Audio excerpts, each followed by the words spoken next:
आजकल सबसे बड़ा स्कैम कौन सा चल रहा है? वर्क फ्रॉम होम के नाम से, ऑनलाइन वर्क के नाम से, इन्वेस्टमेंट फ्रॉड के नाम से ना हाउसवाइफ बच पा रही है, ना कोई बच्चा बच पा रहा है, ना कोई सीनियर सिटीजन बच पा रहा है, ना अडल्ट बच पा रहे हैं। जहाँ जहाँ आप जल्दबाजी करते हो और जहाँ लालच करते हो वहाँ साइबर फ्रॉड होने के पूरे चांस है। गुड़गांव में बहुत बड़ा हॉस्पिटल है मेदांता, डॉक्टर थे, न्यूरोलॉजी के थे। टेलीग्राम पे एक मैसेज आता है कि you can earn money online. Doctor साहब को लगा कि यार डेली अगर 10-10 हज़ार रुपये कमाऊंगा तो 3 लाख रुपए आ गए, मेरे तो गाड़ी की EMI तो चली गई। गाड़ी की EMI देने के चक्कर में उन्होंने 27 लाख रुपए दिए। वो घटना बता रहा हूँ जो एक गवर्नमेंट एम्प्लॉय के साथ हुई, A ग्रेड ऑफिसर के साथ। उनकी एज थी 55। 15 दिन तक उसको एक रूम के अंदर बंद करके रखा, डिजिटली अरेस्ट करके रखा। धीरे धीरे करके 27 लाख रुपए ले लिए। मेरे गांव के लड़का था, वो मेरे पास आता है, वो उसने बोला भाई मेरे क्रेडिट कार्ड का 60,000 का बिल आ गया। भाई बिल में ये लिख रहा है गन परचेज। और उसके हाथ पैर कांप रहे। गन परचेज उसके बेटे ने की। कितने साल का बच्चा था? वो 9 साल का। हे भगवान। फ्रॉडस्टर होता है ना, वो मोबाइल को हैक नहीं करता, वो करता आपके माइंड को हैक। चैट जीपीटी पे भी लोग इतना ज्यादा डिपेंडेंट हो गया ना। खुद की पॉलिसी में लिखा हुआ है चैट जीपीटी की कि वो अपने आप को बेटर बनाने के लिए आपके फोटोज का यूज कर सकते। अभी तो एआई चल रही, क्वांटम वगैरह भी आने वाले हैं। वो तो एआई का भी बाप है, 3-4 सेकंड में सब कुछ। हमें कैसे पता चल सकता है कि हमारा जो डेटा है वो लीक हो चुका है? अनयूजुअल सिग्नल्स आपको मिलने स्टार्ट हो जाते हैं जब आपका मोबाइल हैक होता है। तो कुछ ऐसी एप्लीकेशंस भी हैं जो आपके मोबाइल पे नहीं होनी चाहिए? हाँ, .apk फाइल बिल्कुल भी नहीं, कभी भी नहीं। ये जो ऑनलाइन सेक्सटॉर्शन होता है, अक्षय कुमार की बेटी को टारगेट किया गया था सेक्सटॉर्शन के लिए, उनसे भी उसके प्राइवेट फोटोज मांगी गई थी। इतनी ग्लोबली चली थी न्यूज़। तो इतने बड़े सेलिब्रिटी के बच्चे को टारगेट किया जा सकता तो हमारा आप क्या है? ये चीज है ना आपके हाथ में, ये आपके बच्चे को आबाद भी कर सकती है, बर्बाद भी कर सकती है। और ये जो कहते हैं फोन हमारी बातें सुनता है, ऐसा है? हाँ ऐसा बिल्कुल। आप बात कर रहे हो मेरे को फ्रिज चाहिए, वॉशिंग मशीन चाहिए, वही सेम ऐड आपके इंस्टाग्राम फेसबुक सब पे आ रही है। सबसे ज्यादा स्कैम कौन से एज ग्रुप के साथ होते हैं? पैसा पैसा पैसा 20 से 40 का है एज रेशियो, क्योंकि इस उम्र में पैसे कमाने की बहुत ज़्यादा जल्दी रहती है लोगों को। सीधी सी बात है, मैं आपको एक बात बता देता हूँ, ऑनलाइन किसी पे ट्रस्ट ही मत करो। Tamanna Talkies, where you can follow trend every weekend. So please share, follow and subscribe.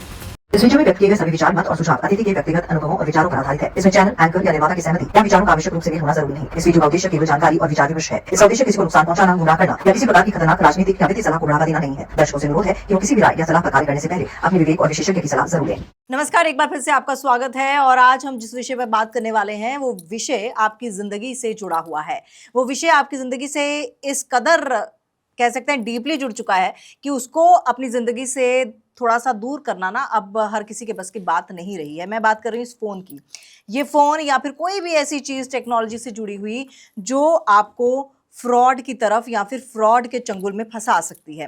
आज हम बात करने वाले हैं साइबर क्राइम पर, साइबर सिक्योरिटी पर, कि किस तरह से आप इस टेक्नोलॉजी से खुद को बचा सकते हैं और जो इसके फायदे हैं सिर्फ वो आप तक पहुंचे, ये चीज़ आप बिल्कुल कह सकते हैं कि श्योर कर सकते हैं। मेरे साथ हैं जिनको आप वर्दी वाला के नाम से जानते हैं, अमित जी। अमित जी, आपका बहुत बहुत स्वागत है। Thank you ma'am, thank you. हालांकि आज अपनी वर्दी ये पहन के नहीं आए, जिस वजह से मैं इनसे नाराज भी हो रही थी, लेकिन आपको वैसे मुझे लगता है अब आज हर कोई जान चुका है।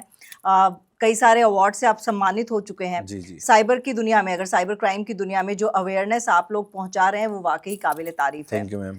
तो मेरा पहला सवाल यही है सर, जिस तरह से आजकल मोबाइल या कोई भी टेक्नोलॉजी ज्यादा बढ़ रही है ना, उतने ही खतरे भी बढ़ रहे हैं। No doubt. आजकल सबसे बड़ा स्कैम कौन सा चल रहा है? देखो, बड़ा छोटा तो नहीं कह सकता, बीइंग अ पुलिस ऑफिसर सारे स्कैम ही बड़े हैं। हाँ, जब तक वो रोके नहीं गए। बट आजकल ऐसे फ्रॉड्स चल रहे हैं कि जो हाउसवाइफ है उनको भी टारगेट किया जा रहा है। हाँ। वर्क फ्रॉम होम के नाम से, ऑनलाइन वर्क के नाम से, इन्वेस्टमेंट फ्रॉड के नाम से। एक पेंसिल फ्रॉड चलता है, उसमें बोलेंगे कि आपको कुछ आइटम्स आपके घर डिलीवर हो जाएंगे, आपको पैक करने हैं और वो आपको उसमें आपको अच्छा मार्जिन मिलेगा। इस मतलब जहाँ जहाँ आप जल्दबाजी करते हो और जहाँ लालच करते हो वहाँ साइबर फ्रॉड होने के पूरे चांस है। आज के समय में साइबर फ्रॉड से ना केवल ना हाउसवाइफ बच पा रही है, ना कोई बच्चा बच पा रहा है, ना कोई सीनियर सिटीजन बच पा रहा है, ना अडल्ट बच पा रहे हैं। सबको अवेयर रहने की ज़रूरत है। इस तरीके के साइबर फ्रॉड चल रहे हैं आज के डेट में। बड़ा सही कहा कि आजकल ना ये चीज़ बहुत चली है कि आप घर से काम कर लीजिए, आपको इतना इनकम मिलेगी, और कई बार होता है कि आपको कुछ वीडियोस लाइक करनी है, उस लाइक के आपको पैसे दिए इन्वेस्टमेंट जाएंगे। फ्रॉड ही हाँ, होता है, हाँ। इनसिक्योर फील करती है कुछ वुमेन्स होती है ऐसा कि वो सोचती है कि मैं घर में फ्री रहती हूँ तो मेरे हस्बैंड कमाते तो मैं क्यों ना कमाऊँ, तो वो शॉर्टकट के चक्कर में कर लेते हैं। अब ये तो हाउसवाइफ है, मैंने ऐसे ऐसे केस देखे। एक गुड़गांव में बहुत बड़ा हॉस्पिटल है मेदांता, वहाँ एक डॉक्टर थे, न्यूरोलॉजी के थे, एग्जैक्टली मेरे को डिपार्टमेंट का नाम याद नहीं, अब इस फील्ड में डिपार्टमेंट भी तो इतने होते हैं। वो शाम को अपने घर जा रहे थे अपनी ड्यूटी ऑफ करके, मतलब आपको पता है गुड़गांव में ट्रैफिक वगैरह दिल्ली एनसीआर में ज़्यादा होता ही है। तो उन्होंने सोचा कि अब मैं बैठा बैठा कार में क्या करूँ, मैं कुछ कर लेता हूँ। उनको टेलीग्राम पे एक मैसेज आता है कि you can earn money online, आप भी बैठे बैठे घर पैसे कमा सकते हो। उनको दिया गया एक टास्क, उसमें उन्होंने कुछ वीडियोस यूट्यूब की लाइक करनी थी। उनको फर्स्ट डे 500 रुपये डिलीवर होते हैं। एक वो डॉक्टर जिसकी सैलरी एटलीस्ट 10 लाख रुपए होगी, उसने सोचा 2 मिनट में 500 रुपये मिल रहे तो क्या बुराई है। नेक्स्ट डे उसको 1000 रुपये मिले। अब ये ना साइकोलॉजिकली सामने वाला जो विक्टिम होता है उसको पढ़ते हैं कि वो कब जाल में आएगा। तो उन्हें पता था कि 1000 रुपये पे नहीं आएगा ये सेकंड, उसमें उसको 1000 दिए, 2000 दिए, उसको लेके गए 5000 तक के लेवल पे। फिर वहाँ जाके बोले कि आपको कुछ आपकी फाइल्स है कि इनकम टैक्स की क्लियर करनी है, आपको टास्क 2 में जाना है। उसके बाद उनको एक व्हाट्सएप ग्रुप में जोड़ दिया जिसमें बहुत से लोग मैसेज कर रहे थे, oh I win 2 lakh, I win 3 lakh ऐसे करके। तो उन डॉक्टर साहब को लगा कि यार आते वक्त 1.5 घंटे ट्रैफिक रहता है, जाते वक्त रहता है, तो 3 घंटे में डेली अगर 10-10 हज़ार रुपये कमाऊंगा तो 3 लाख रुपए आ गए। मेरे तो गाड़ी की EMI तो चली गई यहीं से। तो उस गाड़ी की EMI देने के चक्कर में उन्होंने 27 लाख रुपए दे दिए। बिल्कुल तमाम साइबर एक्सपर्ट से जिनसे बात करते हो एक चीज़ तो ज़रूर कहते हैं कि लालच मत कीजिए, लालच और जल्दबाजी जल्दबाजी मत दोनों कीजिए। दोनों और कहीं ना कहीं दिमाग हमारा इशारा जरूर करता है कि इसमें कुछ गड़बड़ हो सकता है, लेकिन फिर भी हम कर देते हैं लालच के मारे। कर देते हैं। अच्छा, एक और चीज़ मैं पूछना चाहूंगी। हालांकि डिजिटल अरेस्ट अब बहुत पुराना और बहुत ही ज़्यादा मैं कह सकती हूँ कॉमन हो गया है, हर किसी को पता चल गया डिजिटल अरेस्ट अभी क्या होता है। नोएडा में हुआ है। हाँ, नोएडा में हुआ भी NRIs के साथ जो हुआ डिजिटल हाँ। अरेस्ट है ना। मुझे ये समझ नहीं आती कि बड़े बड़े लोग कैसे फंस जाते हैं। क्या कुछ ये इमोशनली ब्लैकमेल करते हैं? पढ़े लिखे लोगों को मैंने देखा हुआ है डिजिटल अरेस्ट होते हुए। देखो, मैंने आपको स्टार्टिंग में एक बात बताई थी और अब भी वही बात है। ये करते हैं विक्टिम को साइकोलॉजिकल अटैक, कि आपके पास कॉल आया, वो आपको ऐसा भी लगेगा कि आपकी चिंता कर रहे हैं। आपके पास कॉल आया, आपको बोला जाएगा कि आपके नाम से कुछ illegal drugs Vietnam, Bangkok, Myanmar जा रहे थे। तो आप बोलोगे भाई मेरे नाम से तो कुछ नहीं जा रखा था। तो नहीं, आपके नाम से जा रखे थे। बोले नहीं, आपके नाम से ही है। ऐसे आपसे डिबेट करेंगे। फिर आप बोलोगे नहीं मेरे नाम से नहीं। तो आपने इसकी कहीं कंप्लेंट की? नहीं, मैंने तो नहीं की कंप्लेंट। आप लोग लेजी हो, आप लोग, मुझे पता आप नहीं करोगे, अभी मैं आपकी कॉल को ट्रांसफ़र कर रहा हूँ। पहले खुद बोलते हैं कि हम कस्टम से बात कर रहे हैं मुंबई से, उसे डराएंगे धमकाएंगे कि आपके नाम से लीगल ड्रग्स आए। फिर बोले मैं अभी हम आपकी कॉल को ट्रांसफ़र कर रहे हैं साइबर सेल मुंबई में, वहाँ वो ट्रांसफ़र करेंगे।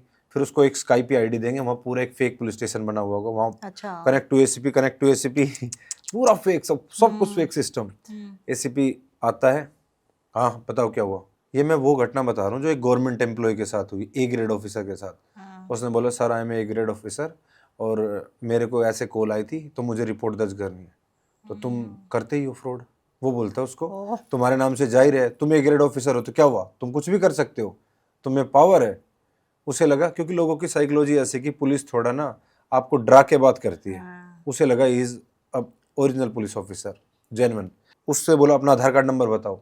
अब वो अगर सोचे तो उसके माइंड में बात क्लिक नहीं कर सकती थी। थोड़ी देर पहले जो उसको ये बोल रहा है आपके आधार कार्ड से, आपके एड्रेस से, नाम से फ्रॉड हो रहा है, और उससे उसी का आधार कार्ड नंबर मांगा। उससे बोला हम आपको एक टेम्परेरी अकाउंट नंबर दे रहे हैं, इस अकाउंट में अपना सारा अमाउंट ट्रांसफर कर लीजिए, अब आपकी इन्वेस्टिगेशन चलेगी और आपको तब तक कहीं नहीं जाना है।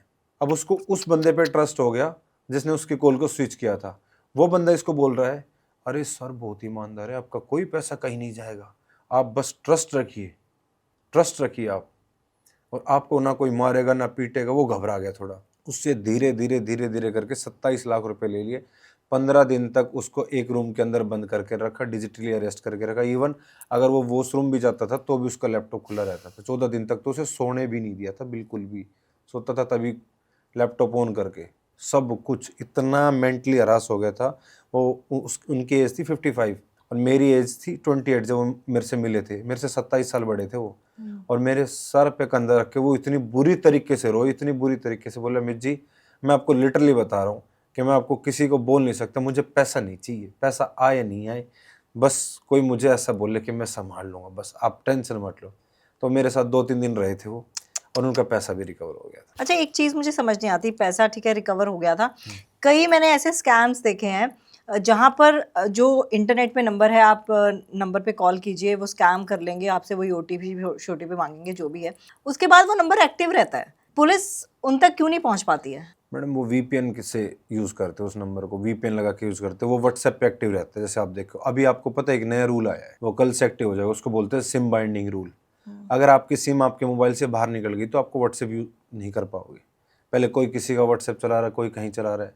इवन आप जो व्हाट्सएप वेब यूज़ करते थे आप पीसी में, डेस्कटॉप में, वो हर 6 घंटे के बाद ऑटोमेटिकली लॉग आउट हो जाएगा। इसीलिए क्या गया है ये साइबर, अभी ना हमने अभी मिनिस्ट्री ऑफ होम अफेयर्स ने म्यांमार से कुछ बंदों को रेस्क्यू किया था। मैं आपको एक उनकी स्टोरी बताता हूँ। वो क्या था, एक लड़का था मुंबई का, खुश नाम था उसका, वो जॉब ढूंढ रहा था। इंस्टाग्राम पे उसके पास मैसेज आता है कि आपको जॉब मिल सकती है, ये वो। उसने वहाँ अप्लाई किया, तो 2 दिन के बाद उसको रिस्पॉन्स मिलता है कि आपका इंटरव्यू होगा। इंटरव्यू हुआ एक ऑनलाइन, सब कुछ ठीक हो गया। बोला जॉब है बट आपके आउट ऑफ इंडिया, पासपोर्ट आपके पास?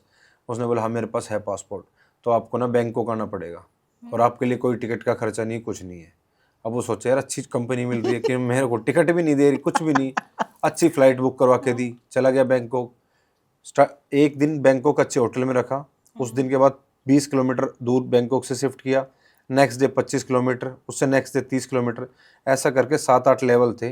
लास्ट में उसको पानी के रास्ते से, जंगलों के रास्ते से बाइक वाइक पे म्यांमार में लेके चले गए। आप देखना, सर्च करना यूट्यूब पे, वहाँ एक के पार्क नाम की जगह थी, वहाँ एक जगह बैठकर 700 से 800 आदमी फ्रॉड करते थे, और ऐसी 600 जगह थी, 600 ऐसी जगह थी वहाँ पे। वो लड़का वहाँ पे गया, उसको बोला कि इंडिया में कॉल कर, सारा डेटा दिया उसको, रेंडमली कॉल करते थे। सपोज आप, मेरा नंबर है 997131 जो भी है, उसके पीछे की 2 डिजिट ऊपर नीचे कर दी, कॉल कर दिया, किसी को भी लग गया, फ़ोन कर देते हैं। क्योंकि जैसे आप किसी का भी नंबर डालोगे फ़ोन पे डालना, आप के देखना उसका नाम आ जाएगा फ़ोन पे, वेरी इजी। वहाँ से उठाया, कॉल कर दी, लूप होल्स ढूंढ रहे हैं ना, तो वहाँ उनको कॉल करता था वो। जब वो काम नहीं करता था तो उसको एक 2x2 के रूम में लेके जाते थे, और उसको एक इतने बाउल में राइस देते थे बस, और उसमें उसको डाल देते थे 8 दिन के लिए, चाहे उसको कुछ भी करना वहाँ करे। उसकी बॉडी के ऊपर ऐसी कोई जगह नहीं थी जहाँ सिगरेट से उसको फूंक नहीं रखा था। तो इतना टॉर्चर होता है, और ये सब कर रहे थे वहाँ चाइनीज़, म्यांमार आर्मी के साथ मिलकर। इंडियन एम्बेसी ने वहाँ से रेस्क्यू किया था, और बहुत से बच्चों को रेस्क्यू करके लेके आई थी वहाँ से, पूरे उसके के पार्क को बस्ट किया था। तो ये सबके साथ हो रहा है। जहाँ जल्द, अब उसको लालच दिखा, उसने सोचना चाहिए था, उसने सोचा क्यों नहीं। इवन आज के टाइम में तो ऐसे फ्रॉड्स भी हो रहे हैं कि आप कॉर्पोरेट जॉब करते हो, आपने कहीं इंटरव्यू दिया, आपको 3 महीने बाद पता चलेगा आपके नाम से FIR दर्ज होगी। कैसे? आपने इंटरव्यू दिया, सारी चीज़ें हुई, आपके सारे डॉक्यूमेंट्स अपने पास ले लिए, आप जहां इंटरव्यू दे रहे हो उसी के साथ साथ पैरेलली कहीं और आपकी जॉब की तैयारी चल रही है, ठीक है? और आपकी जॉब लग भी जाती है, आपके नाम पे अब चल रहा है वर्क फ्रॉम होम का सिस्टम, आपके नाम से जॉब हुई वहाँ, और वहाँ से कंपनी का प्राइवेट डेटा कुछ निकाल लेते हैं, फिर कंपनी FIR कर देती है। और FIR किसके नाम से दर्ज हुई? जिसके डॉक्यूमेंट्स थे। जब तक कोई ट्रस्टेड प्लेटफॉर्म ना हो, जब तक आप ये इंश्योर ना कर ले कि आप सिक्योर है नहीं है, तो अपने डॉक्यूमेंट्स किसी के साथ शेयर मत कीजिए। पता नहीं कल को कौन आपके आधार कार्ड का, पैन कार्ड का मिसयूज़ करके कोई लोन ले ले। बहुत से लोगों के आते हैं हमारे पास ऐसे इश्यूज़ कि सर मेरे नंबर पे इतने लोन दिखा रहा है, मैं क्या करूं? तो बी सिक्योर। एक सवाल जो मतलब मैं अक्सर पूछती भी हूँ, और कमेंट्स भी ज़रूर आते हैं जब भी मैं साइबर एक्सपर्ट का किसी का डालती हूँ, वो ये है, पुलिस इन तक पहुँच क्यों नहीं पाती है, जो मैंने पहले कहा। लेकिन सबसे बड़ी बात यह है, मैं अपना पर्सनल एक्सपीरियंस बता रही हूँ। जो एक फ्रॉड हमारे साथ भी हुआ था, वो मैंने वीडियो भी डाला था खैर, लेकिन उस फ्रॉड के बाद भी वो नंबर जब एक्टिव रहता है और उसका लोकेशन पता होता है, तो फिर क्यों नहीं। और अब तो मैं सर बता रही हूँ ना, अब तो ये लोग इतने ज़्यादा वो बेखौफ हो गए ना कि मैं अभी रिसेंटली बता रही हूँ, मेरे हस्बैंड को कॉल आया, तो मेरे हस्बैंड ने बड़े प्यार से बोला कि नहीं यार मैंने कोई लोन नहीं दिया, क्योंकि हमें पता चल गया ये स्कैम वगैरह का। हमने बोला कि नहीं यार हमने कोई लोन नहीं दिया है। तो हमने बड़ा हंस के बात की, तो उसने इतनी गंदी गाली दी मेरे हस्बैंड को, तो मेरे हस्बैंड प्रोवोक हो गए, तो फिर उन्होंने भी गाली देना शुरू कर दी। तो मैं ये कहना चाहती हूँ कि नंबर भी फ्लैश हो रहा है, बंदा गाली भी दे रहा है, और उसको पता भी है कि सामने वाले को पता चल गया मैं फ्रॉडस्टर हूँ, और एक के बाद एक कॉल, एक के बाद एक कॉल, बंद नहीं हो रही थी वो कॉल्स। आपने कभी नोटिस किया, आप बस स्टैंड, रेलवे स्टेशन पे जाते तो वो नीली सी छतरी से लगा के सिम बेचते रहते हैं। हाँ।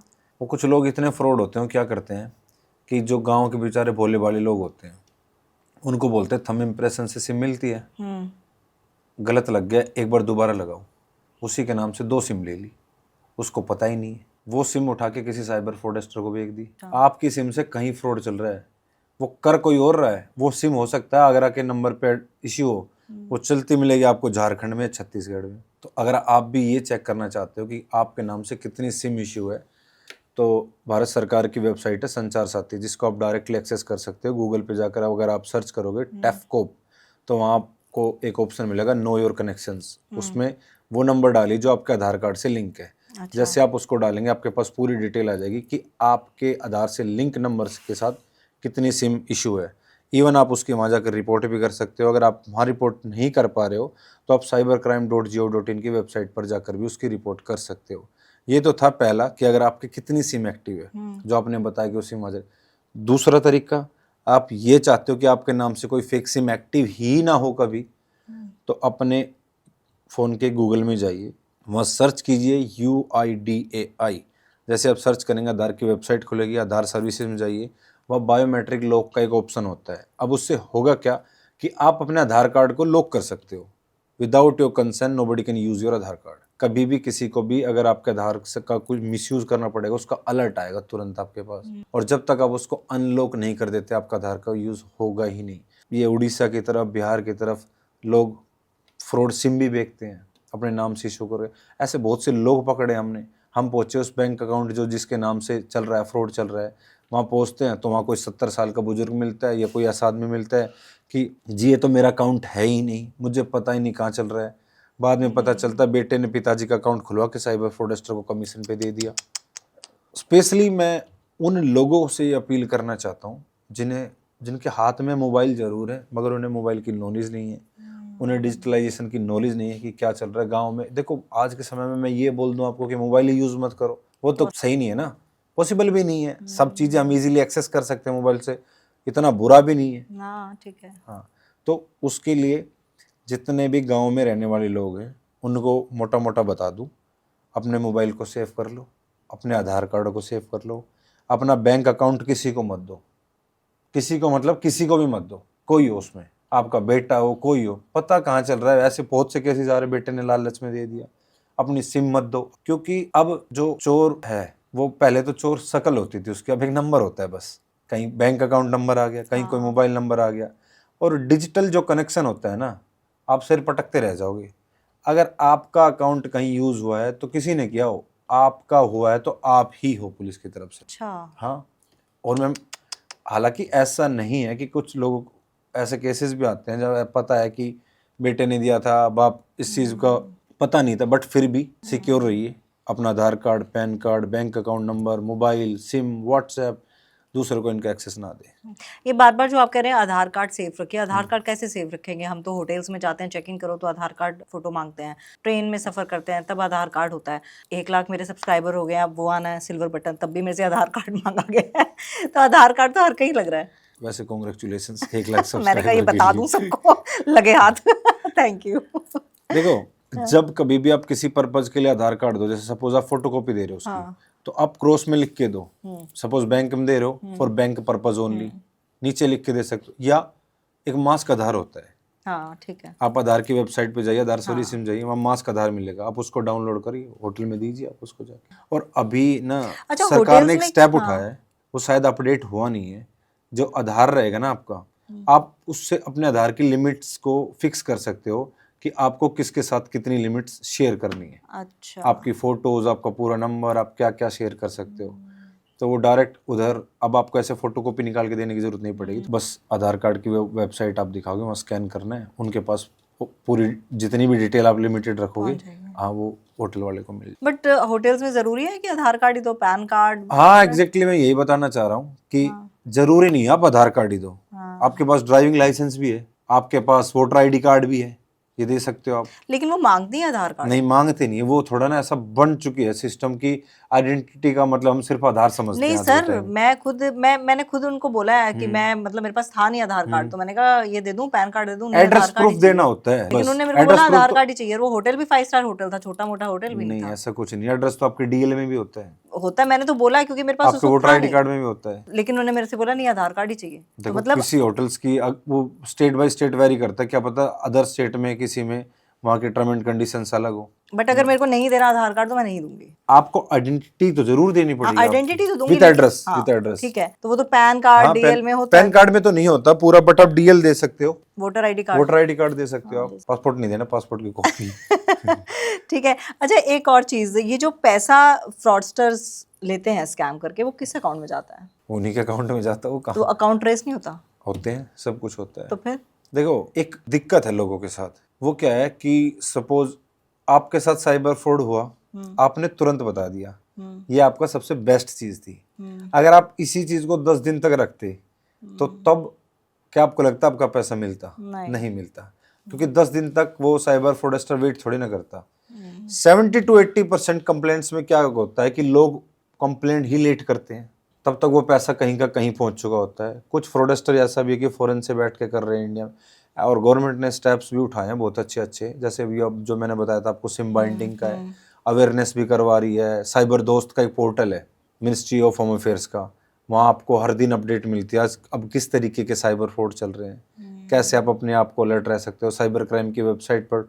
बट लोग तो इंस्टाग्राम पे थोड़ा फालतू का कंटेंट देखने में बिजी है ना। 70% लोग बाहर भी नहीं बताते, महीने 2-3 महीने में रिवेल करते हैं इन चीज़ों को। और सच बताऊं तो आधों को पता ही नहीं चलता उनके साथ साइबर फ्रॉड हो चुका है। सही बात है। उनको पता चलता है 1 महीने बाद। अब मैं आपको एक केस बताता हूँ। मेरे गाँव के पास में गाँव है, वहाँ का एक लड़का था, वो मेरे पास आता है, वो ड्राइवर था।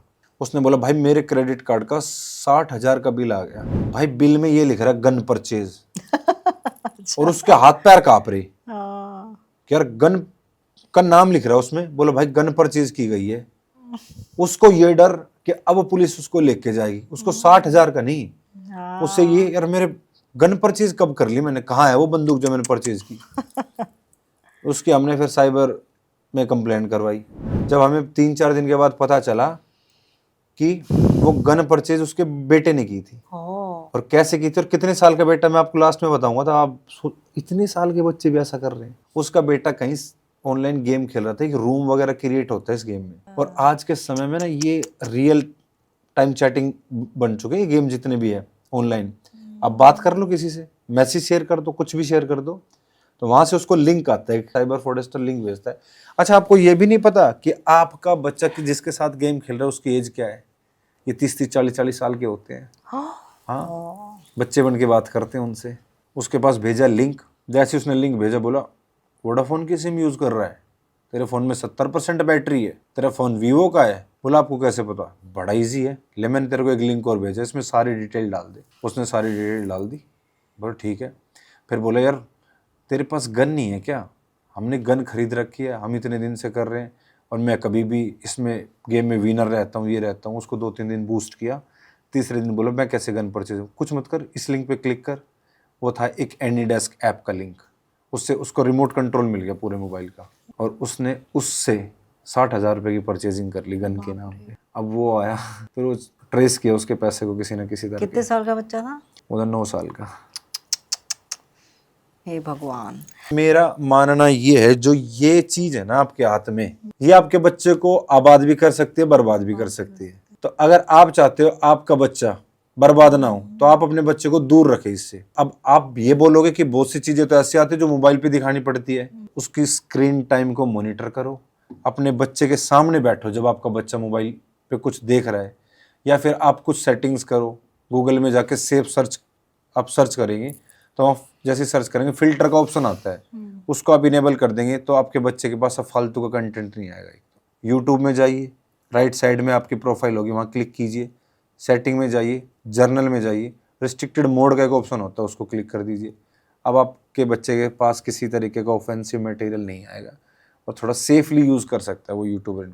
वरना एक वो होता है पेरेंटल कंट्रोल, वो कर लीजिए। आपके उसमें किड्स कंट्रोल भी होता है कुछ ऐप्स में भी, सोशल मीडिया में है, हमने भी किया हुआ है, लेकिन वही बच्चे इतने ज्यादा जिद करते हैं ना, तो वो बच्चे जिद नहीं करते, बच्चे इतने स्मार्ट होते हैं, हटा ही देते हैं उसको। मेरा बेटा भी कर लेता है। मैं आज अपने बेटे को स्पेशली बोल रही थी कि तू चल मेरे साथ, पॉडकास्ट देखने, लेकिन वो नहीं आया। तो ये सब चीज, तो ये लोग जो गेम खेलते हैं, ये जो एक दूसरे के साथ बातें करते हैं, ये आपका कहने का मतलब है कि इसमें कोई एज लिमिट नहीं होती, कोई भी आ जाता है ना? कोई एज लिमिट और वो जो गन परचेज हुई, तो वो गन आई क्या घर पे? गन नहीं आई थी, वो गन के नाम से 60,000 रुपए का उसने किसी ऐप को पैसा दिया था। जो वो तो साइबर फ्रॉडस्टर थे ना, वो बस दिखा रहे थे कि वो क्या करते हैं, वो परचेजिंग इस हिसाब से करते हैं इनकी परचेजिंग ट्रेस ही ना हो, किसी ऐप तक जाके रुकी, फिर उस ऐप से जवाब मांगते रहो आप, वो जवाब ना दे।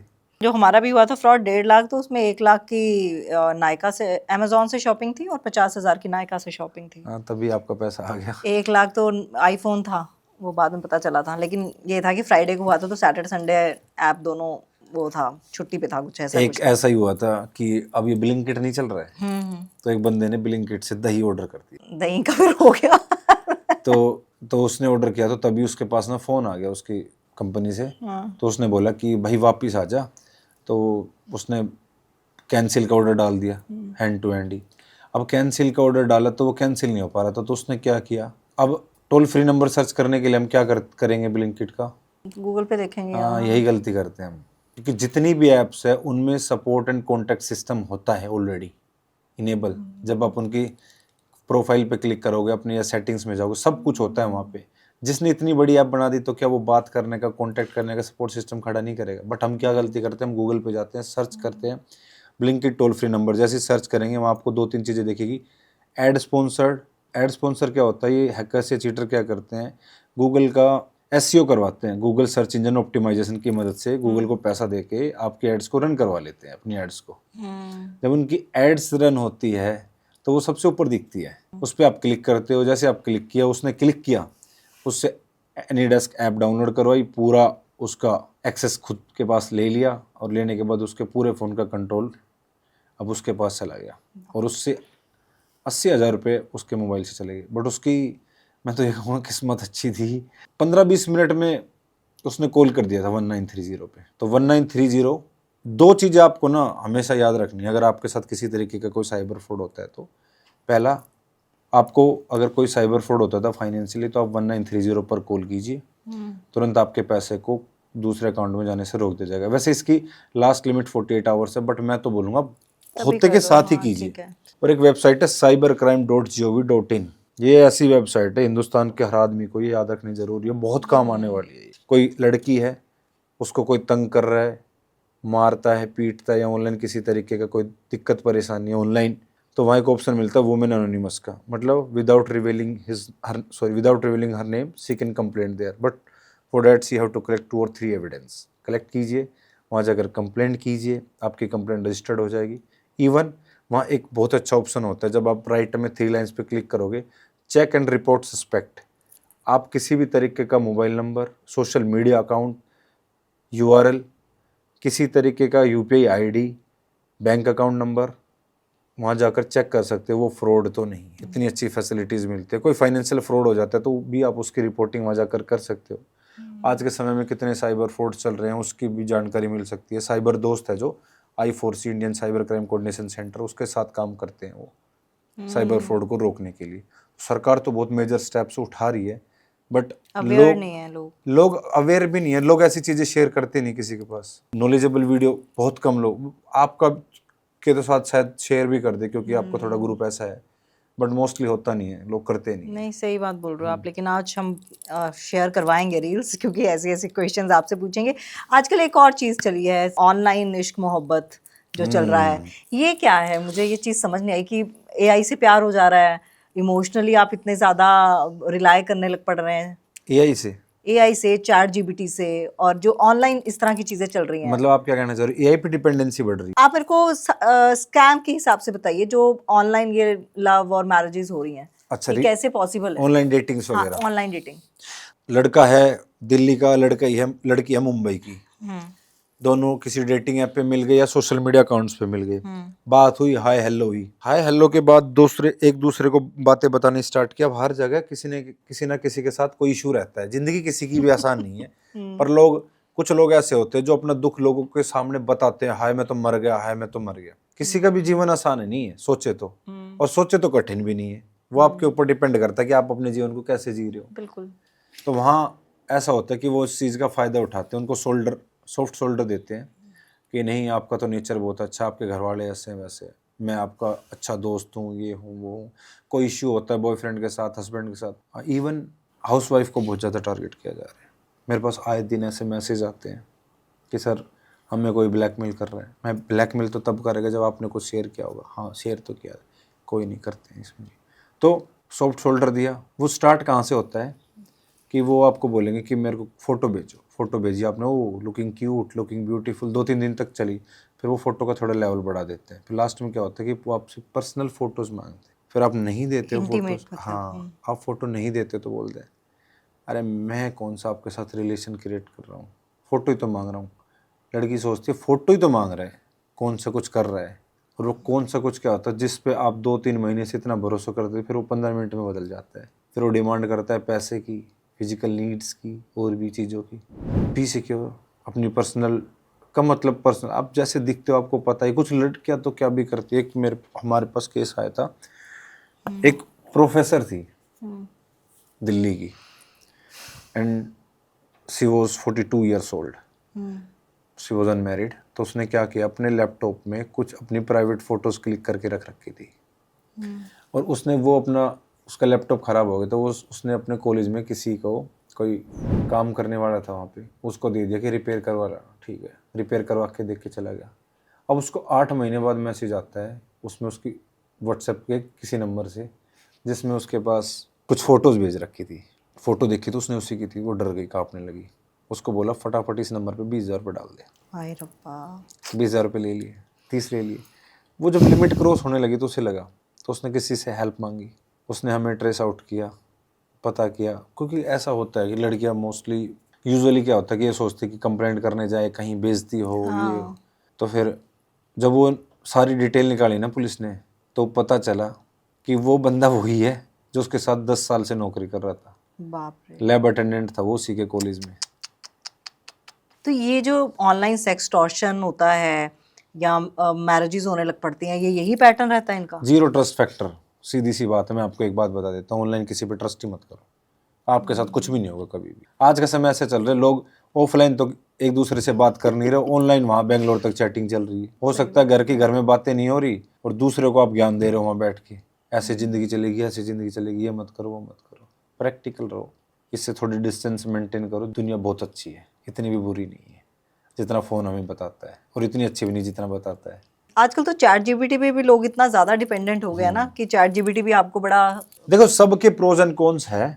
चैट जीपीटी अच्छा है, नो डाउट, बट जो लोग अपनी फोटोज को वहाँ एडिट करवाते हैं, पर्सनल फोटो देते हैं, तो उनकी नॉलेज के लिए मैं बताता हूँ कि उसकी खुद की पॉलिसी में लिखा हुआ है चैट जीपीटी की कि वो अपने आप को बेटर बनाने के लिए आपके फोटोज का यूज कर सकता है। अभी थोड़े दिन पहले रिट्रो ट्रेंड चला था, गिबली चला था, लड़कियां साड़ी में फोटो उस पर एडिट करवा रही थी। हाँ। तो ये नहीं सही। पर्सनल तो पर्सनल होता है, मेरा मानना ये है, चाहे वो कहीं भी हो किसी, क्योंकि देखो ऑफलाइन चीजें छुप सकती है बट ऑनलाइन कुछ नहीं। फुटप्रिंट्स होते हैं आपके, अगर आपने एक बार अपने डेटा को कहीं ब्रीच कर दिया, कहीं गलती से हो गया तो फिर हो ही गया वो। तो अगर आप चाहते हो तो ऐसा ना करो, थोड़ा लिमिटेशंस रखो अपनी। एआई अच्छी है नो डाउट, बट एआई का तरीके से यूज करो आप। एआई बहुत यूजफुल है, तो बहुत ये ज़्यादा। साइबर वॉर क्या है? एक नया नाम आ रहा है आजकल सामने। साइबर वॉर जो कंट्रीज, हाँ। देखो अब स्ट्रॉन्ग वही रहेगा जो डिजिटली स्ट्रॉन्ग रहेगा। अच्छा। जिसने अपने आप को, अभी तो यही चल रही, क्वांटम वगैरह भी आने वाले हैं, अभी तो बहुत चीज़ें आने वाली हैं इससे भी ज्यादा खतरनाक? इससे भी ज़्यादा। वो तो एआई का भी बाप है, 3-4 सेकंड में सब कुछ। हाँ, मैं देख रही थी दुनिया हैक हो सकती है, ऐसा कैसे संभव है? अरे सब कुछ नहीं, रिलैक्स रहो, चिल करो। ऐसे सोचेंगे तो फिर जीना ही बंद हो जाएगा। हाँ। मैं थोड़ा दूर रहो फ़ोन से, बस 5-7 चीज़ों का हमेशा फॉलो करो। अपने मोबाइल में सेटिंग्स करके रखो, व्हाट्सएप को सेफ रखो, इंस्टाग्राम को सेफ रखो, अननोन मैसेज से, अननोन कॉल से, अननोन वीडियो से, अननोन फोटो से, अननोन लिंक से दूर रहो, बस जिंदगी आसान। 2 चीज़ें हैं, जल्दबाजी मत करो, एक लालच मत करो। ऑनलाइन सब कुछ सेफ ही सेफ, बिना आपकी गलती के कभी भी आप, ना आप हैक होते हैं ना आपका मोबाइल हैक होता है। कभी भी कोई भी फ्रॉडस्टर होता है ना, वो मोबाइल को हैक नहीं करता, वो करता आपके माइंड को हैक। वो आपकी सारी एक्टिविटीज देखता है। जो ये कुछ लोग होते हैं, एक लेडी थी ऑस्ट्रेलिया में, वो, उसे ना डायमंड का बहुत शौक था और वो बहुत ज़्यादा फोटोजेनिक थी वो, और हर एक एक मोमेंट को वो इंस्टाग्राम पे, फेसबुक पे, व्हाट्सएप पे शेयर करती थी कि अब वो यहाँ जा रही है, ये कर रही है, वो कर रही है। तो वो यूरोप टूर पे जा रही थी, तो उसने डाला कि she is going for a 5 day tour Europe. जब वो वापस आई तो उसके घर में चोरी हो चुकी थी। और कैसे हुआ चोरी, उसकी ऑनलाइन सारी फोटोज को लेके एआई से बताया, को मैसेज दिया गया कि 4-5 ऐसे पॉसिबल रिजल्ट्स बताओ जिसमें इस घर के कैमरे को बाईपास किया जा सके। ऑनलाइन एक्टिविटीज़ जो ये लोग घूमने जाते हैं ना, जैसे घूम रहे हैं तभी डाल दी, मैं उनको सजेशन दूंगा। बाकी देखो आपकी लाइफ है, जैसा आपको सही लगे करो। आप जब जिस जगह होते हैं ना, उस जगह की फ़ोटोज़ कभी मत डालो, फ़ोटोज़, स्टोरी, पोस्ट, वीडियोज़। जब आप उस जगह को छोड़ चुके होते हो, सपोज कल मैं जयपुर में था, आज मैं दिल्ली हूँ, तो कल जो जयपुर में था उसकी पोस्ट डाल दो। आप खुद के फुटप्रिंट्स क्रिएट ही मत करने दो किसी को। अच्छा, ये जो चीज़ आपने बोली कि साइकोलॉजी को हैक करते करते हैं, हैं। शायद इसीलिए ये लोग गाली गलौज करते हैं कि सामने वाला भी प्रोवोक हो और वो भी गाली गलौज करे। हाँ, होता है इनका थोड़ा सा सीन ये। अच्छा, क्या हमारे जो फ़ोन है, हमें कैसे पता चल सकता है कि हमारा जो डेटा है वो लीक हो चुका है या फ़ोन हैक है? देखो, कभी भी कोई भी साइबर फ्रॉडस्टर अगर आपके फ़ोन को हैक करेगा ना, तो सबसे पहले आपकी कॉल को फॉरवर्ड करेगा, क्योंकि और आपके मैसेज को फॉरवर्ड करेगा, डेटा को। उसी पे तो आपके ओटीपीज वगैरह आते हैं। उसको फ़ायदा आपके पैसे लेने से पहले, उसके बाद डेटा लेने से। तो पहले वो क्या करेगा, आपकी कॉल को फॉरवर्ड कर देगा। अगर आप भी ये चेक करना चाहते हैं कहीं कोई आपकी कॉल फॉरवर्ड तो नहीं है, तो अपने मोबाइल के कीपैड में जाके डायल कीजिए *#67#। जैसे आप डायल करेंगे, आपके सामने लिस्ट आ जाएगी पूरी कि आपका कॉल फॉरवर्ड है या नहीं है। अब आप पूछेंगे इसको हटाए कैसे, तो डायल कीजिए #002#। मोबाइल की सेटिंग में जाइए, अननोन ऐप सर्च कीजिए कि कहीं कोई अननोन ऐप तो डाउनलोड नहीं है। एक तो हो गया अननोन ऐप। हाँ, एक आप फाइल मैनेजर में जाइए अपने मोबाइल के, और वहाँ जाकर सर्च कीजिए कि कोई .apk फाइल तो डाउनलोड नहीं है। अच्छा। हाँ, ये यूजुअली होता है एंड्रॉइड डिवाइस यूजर्स के साथ। एक पैकेज ऑफ एप्लीकेशंस होता है, अगर वो मैंने आपके मोबाइल में डाउनलोड कर दिया, अब मेरे को आपकी किसी परमिशन की जरूरत नहीं है, आपके पूरे मोबाइल का एक्सेस मेरे पास आ गया।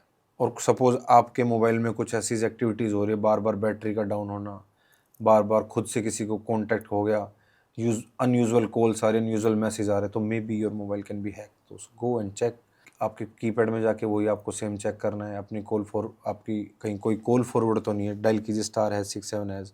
अगर कॉल फॉरवर्ड है तो उसको अनफॉरवर्ड करने के लिए डायल कीजिए #002#। अनयूजुअल सिग्नल्स आपको मिलने स्टार्ट हो जाते हैं जब आपका मोबाइल हैक होता है। तो आप चेक करते रहो कि कोई एक एपीके फाइल या कोई किसी भी तरीके की फाइल नहीं है। या आप गूगल क्रोम में जाइए, वहाँ जाकर आप सेटिंग में जाएंगे, साइट सेटिंग में जाएंगे, परमिशन में जाएंगे, तो आपको पता चल जाएगा कि कौन कौन सी ऐप आपके कैमरे और माइक का ऑप्शन वो एक्सेस ले रही है। इवन आप उसको वहाँ जाकर बंद भी कर सकते हो। आप फिर दोबारा अपने मोबाइल की सेटिंग में जाइए, परमिशन में जाइए, वहाँ जाकर भी आप बंद कर सकते हो कि आपके मोबाइल के कैमरे का और ऐप का एक्सेस किस किस के पास है। ये सब चीज़ें करके आप पता कर सकते हो आपका मोबाइल है क्या नहीं है। कुछ ऐसी एप्लीकेशंस भी हैं जो आपके मोबाइल पे नहीं होनी चाहिए? हाँ, .apk फाइल बिल्कुल भी नहीं, कभी भी नहीं। वो आपके मोबाइल का पूरा एक्सेस लेती है। कोई आपसे एनीडेस्क ऐप डाउनलोड करवाए मत करो, टीम वीवर करवाए मत करो जब तक वो आपका नोन नहीं है। ये सब रिमोट कंट्रोल की जितनी भी ऐप्स है, फ्रॉड लोन्स की ऐप्स जो आपके कॉन्टैक्ट का एक्सेस लेती है, गैलरी का एक्सेस लेती है, जिस भी ऐप को आप डाउनलोड करो कभी भी देखो तो उसकी रिव्यूज़ पढ़ो जाके, पहले उसकी रेटिंग क्या है, उसमें क्या लिखा है, डेटा के ऑप्शन में जाके देखो आपका क्या क्या डेटा ले रही है मोबाइल से, सारी चीज़ें चेक करो। और ये जो एक्सेस आता है, एक्सेस फोटोग्राफ्स, फुल लिमिट या लिमिटेड, और ये फ़ोन नंबर एक्सेस, वो देना चाहिए एप्लीकेशंस को? अगर आपको वो ट्रस्टवर्थी नहीं लगती ऐप तो मत दो, बिल्कुल भी मत दो। ये लोन वोन्स की ऐप्स होती हैं, इनको तो बिल्कुल ही मत दो। इनको क्या काम आपके कॉन्टैक्ट का, क्यों दे रहे हो आप इनको? व्हाट्सएप का मैं मान सकता हूँ, या 2-4 ऐप और भी होती है, क्योंकि व्हाट्सएप पे तो आपको जब तक कॉन्टैक्ट नंबर का एक्सेस नहीं दोगे तो दूसरे से कॉन्टैक्ट करोगे कैसे आप? Antivirus apps? भारत सरकार की ऐप है एंटीवायरस की, कवच, वो डाउनलोड कर लो। वो है कवच M2 रही, वो पूरे स्कैन कर देगी, कहीं कोई APK फाइल तो नहीं है, किसी भी तरीके की गलत फाइल तो नहीं है, सब कुछ सर्च कर देगी। वो करो आप डाउनलोड, फ्री सेवा लो भारत सरकार की तरफ से। अच्छा, क्या ये हैकर्स बच्चों को टारगेट कर रहे हैं? बहुत ज़्यादा कर रहे हैं। अभी आपने न्यूज़ सुनी थी थोड़े दिन पहले कि अक्षय कुमार की बेटी को टारगेट किया गया था सेक्सटॉर्शन के लिए, उनसे भी उसकी प्राइवेट फोटोज मांगी गई थी। इतनी ग्लोबली चली थी न्यूज़। जब इतने बड़े सेलिब्रिटी के बच्चों को टारगेट किया जा सकता तो हमारा आप क्या है?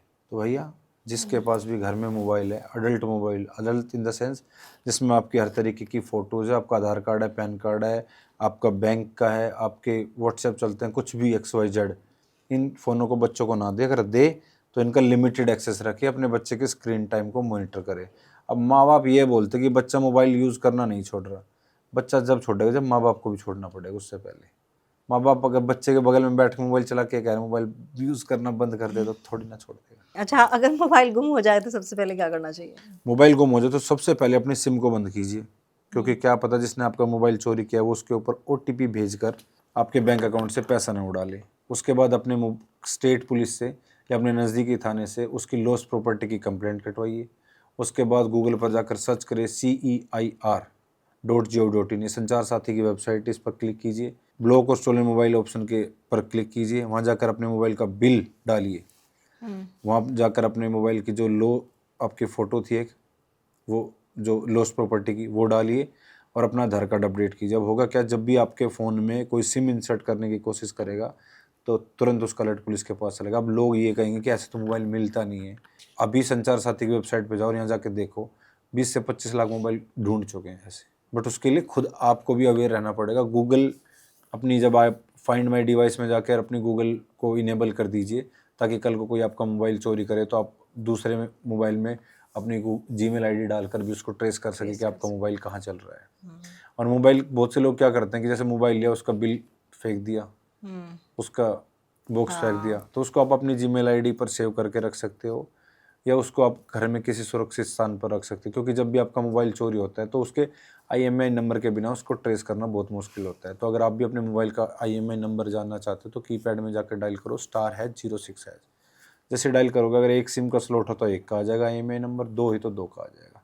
वो होना बहुत ज़्यादा ज़रूरी है अगर आपका मोबाइल कहीं चोरी होता है। और ये जो कहते हैं फ़ोन हमारी बातें सुनता है, ऐसा है? हाँ, ऐसा बिल्कुल है। आप बात कर रहे हो मेरे को फ्रिज चाहिए, वॉशिंग मशीन चाहिए, वही सेम ऐड आपके इंस्टाग्राम, फेसबुक सब पे आ रही है। मैंने तो ये भी नोटिस किया कि फ़ोन ऐसे ही रखा हुआ है और मैं कोई बात कर रही हूँ तो वो भी आ जाता है मुझे। आ जाती है, हाँ, वो गूगल करता है काम। है ना?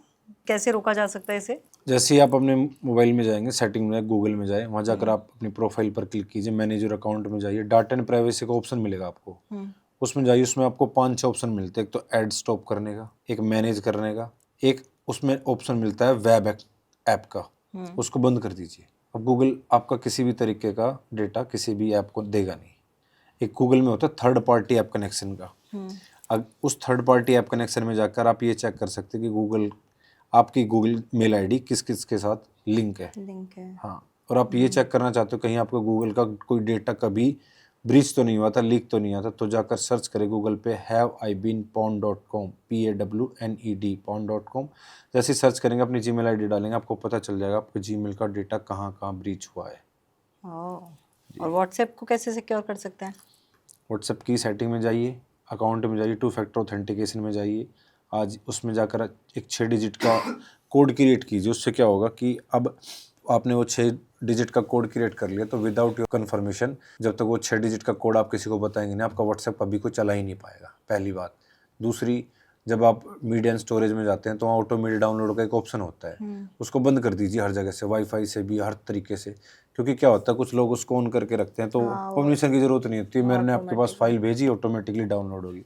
और व्हाट्सएप में एक बहुत अच्छा ऑप्शन आ गया, जब आप जाके प्राइवेसी में जाओगे तो नीचे जाके प्राइवेसी चेकअप आएगा, उसमें जाकर आपको पता चल जाएगा आपका व्हाट्सएप कितना सेफ है नहीं है। उसमें एक ऑप्शन और भी होता है प्राइवेसी में जाके एडवांस का, उस एडवांस जाइए, वहाँ एक अननोन नंबर का ऑप्शन होता है। कोई सपोज लड़की है जिसके पास कोई बार बार व्हाट्सएप पर मैसेज करके तंग कर रहा है, उसको ऑन कर दीजिए।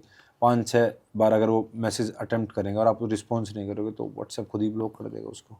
अच्छा, जी, ये 2 स्टेप ऑथेंटिकेशन रिलायबल रहता है? बिल्कुल रहता है, इसके बाद कोई डरने की ज़रूरत नहीं होती? नहीं है। आप अपने रिकवरी मेल भी डाल सकते हो, अगर आपका कल को व्हाट्सएप हैक हो जाए तो आप रिकवरी मेल डाल दीजिए। और ये अकाउंट कैसे फ्रीज होता है? अकाउंट फ्रीज होता है जी इलीगल ऑनलाइन गेमिंग ऐप से। अच्छा। और कुछ लोगों का इसलिए हो जाता है कि कोई कहीं गए, मार्केट में कोई मिल गया, भाई तेरे अकाउंट में इतना पैसा डाल रहा हूँ, 5,000 रुपये डाल रहा हूँ, मेरे को कैश दे दे। 5 का 4.5 ही दे दियो, आगे लालच। अब उसको ये नहीं पता कि वो पैसा किस सोर्स से आया है। सपोज उसी प्लेटफॉर्म पे आप गेम खेल रहे थे, उसी पे आप जीत गए, मैं हार गया, मैंने कंप्लेंट कर दी कि वो उस ऐप से किस किस के पास पैसा गया, तो फिर उन सब के अकाउंट फ्रीज हो जाते हैं, जो जिसको आगे जितना भेजता रहेगा पैसा। तो जो आप ऑनलाइन पैसा लेते हो किसी से, तो ये देख ले कि वो ट्रस्टेड है या नहीं है बंदा। कौन सी ऐसी स्टेट है जहाँ सबसे ज्यादा स्कैम्स होते हैं, सबसे ज्यादा स्कैमर्स वहीं बैठे हुए हैं? ऐसे तो पहले बोलते थे मेवात है, जामताड़ा जामताड़ा, है, बट अब तो हाँ। ग्लोबली हर जगह हो रहे हैं, हर जगह बैठे, हर जगह से पकड़े जा रहे हैं। जामताड़ा तो मूवी बन चुकी है। हाँ, फिक्स नहीं है ऐसा कुछ। यूपी बिहार में भी मिल रहा है मतलब। हाँ, और सबसे ज्यादा स्कैम कौन से एज ग्रुप के साथ होते हैं? एज ग्रुप में आपको वैसे तो कुछ फिक्स नहीं है, हम्म। बट अगर मेरे हिसाब से सोचा जाए तो 20 से 40 का है एज रेशो, क्योंकि इस उम्र में पैसे कमाने की बहुत ज़्यादा जल्दी रहती है लोगों को। पैसा पैसा पैसा। 40 के बाद तो आदमी बहुत ज़्यादा मैच्योर हो जाता है, वो सोचता है जब मैंने 40 तक नहीं कमाया तो अब कैसे क्या करूँगा। लेकिन मुझे तो लग रहा था कि 20 से 40 कम होगा क्योंकि अवेयरनेस ज्यादा होगी। नहीं होती, 20 से 40 में ज़्यादा होते हैं। सीनियर सिटीजन्स को तो 10 में से टारगेट होते हैं टारगेट, बट वो कम हो पाते हैं क्योंकि वो थोड़े मैच्योरिटी लेवल उनका बहुत ज़्यादा ऊपर होता है, वो सोचते नहीं हैं, कुछ अच्छे दिमाग लगा लेते हैं। कोई भी ऐसी चीज़ें होती है तो बोलते हैं मैं पहले बेटे से वेरीफाई कर लूँ, बहू से वेरीफाई कर लूँ, बेटी से वेरीफाई कर लूँ तब करूँगा। अच्छी बात है, जिस चीज़ का आपको नहीं पता आप बिना वेरीफाई के करो ही मत उसको। ये तो मेरे को द बेस्ट वे लगा किसी चीज़ से बचने का। अच्छा, बड़े बुजुर्गों के मोबाइल में भी कोई ऐसी मतलब चीज़ें हैं जो नहीं होनी चाहिए? क्योंकि कई बार हम देखते हैं कि कुछ तो चलो बड़े बुजुर्ग पूछ लेते हैं, कुछ नहीं पूछते। हाँ, उनके मोबाइल में आप उनके व्हाट्सएप वगैरह जो मैंने आपको बताया उनको सिक्योर करके रखे, जीमेल आईडी को सिक्योर करके रखे। एक चीज़ और है जो मैं बताना चाहता हूँ, जो नंबर जिनसे, ये मैं सबके लिए बता रहा हूँ, इसमें सीनियर सिटीजन्स भी आ गए, वो भी आ गए जिनके पास ठीक पैसा है, जो 2 अकाउंट मेंटेन करते हैं। आप ना 2 अकाउंट रखिए, एक प्राइमरी एक सेकेंडरी। जो आपका प्राइमरी अकाउंट है ना, उसके साथ जो आपका नंबर लिंक है वो आप किसी के साथ शेयर ही मत कीजिए। मैं गारंटी दे रहा हूँ कभी साइबर फ्रॉड नहीं होगा जब तक आपका डेटा ही बाहर नहीं गया। किसी के साथ का मतलब है ना किसी सोशल मीडिया के साथ हो, ना कहीं बाहर अपने किसी दोस्त को दे रखा हो आपने, कहीं मत दो, चैन सिस्टम बनने ही मत दो। वो नंबर कैसे लीक होता है किसी का भी कि मेरे से बाहर निकला तब, तो अब दो ही मत। ये लोग जाते हैं शॉपिंग करने, वहाँ नंबर डाल दिया, वाउचर के चक्कर में नंबर डाल दिया, कहीं भी जहाँ देखो वेबसाइट है कोई भी नंबर डाल दिया ओटीपी के लिए। खुद दे रहे हो आप अपने डाटा, फुटप्रिंट्स खुद क्रिएट कर रहे हो, बाद में बोलते हो हमारा नंबर लीक हो गया। बट ये तो मैंडेटरी होता है ना, अब जैसे आप कहीं कैब मैंडेटरी नहीं है, क्योंकि शॉपिंग में भी जाओ। नहीं है मैंडेटरी। मेल आईडी बताइए आप, गवर्नमेंट का रूल आ चुका अब। अगर वो आपको इस चीज़ के लिए बार बार इंसिस्ट करे तो आप उसको बोलिए, आप केस कर दो उस पर। मैंडेटरी नहीं है नंबर, अब नहीं है। नहीं बिल्कुल भी नहीं है। पता ही नहीं है लोगों को आधी चीज़ों का। तो हाँ, नहीं पता क्योंकि हम लोग भी शॉपिंग में जाते हैं तो वो सीधा बोलते हैं कि मैं आपको। बताया ना, जल्दबाजी, लालच, यही बस जल्दबाजी रहती है। हाँ, नंबर तो हम लोग कहीं भी दे देते हैं, तो ये मैंडेटरी नहीं है। आप नहीं, ईमेल आईडी बता सकते हैं, नहीं, ये नहीं। बहुत पते की बात है। और मुझे लगता है आजकल तो कोई भी आप कुछ भी चीज़ ले लीजिए, कहीं भी जाइए अरे आपका। अनयूजुअल मैसेज इतने आ जाते हैं, उनका जीना आराम कर देते हैं लोगों का हाँ, वो। नहीं नहीं, सही बात है। तो नंबर तो ज़रूर मांगते हैं। और कॉल भी आती है अब तो, पहले मैसेज आते हैं, आपने खरीदी बाटा की चप्पल, अगले दिन फोन है सर 20%। अरे भाई कल तो लेके गया था सर, 20% डिस्काउंट चल रहा है।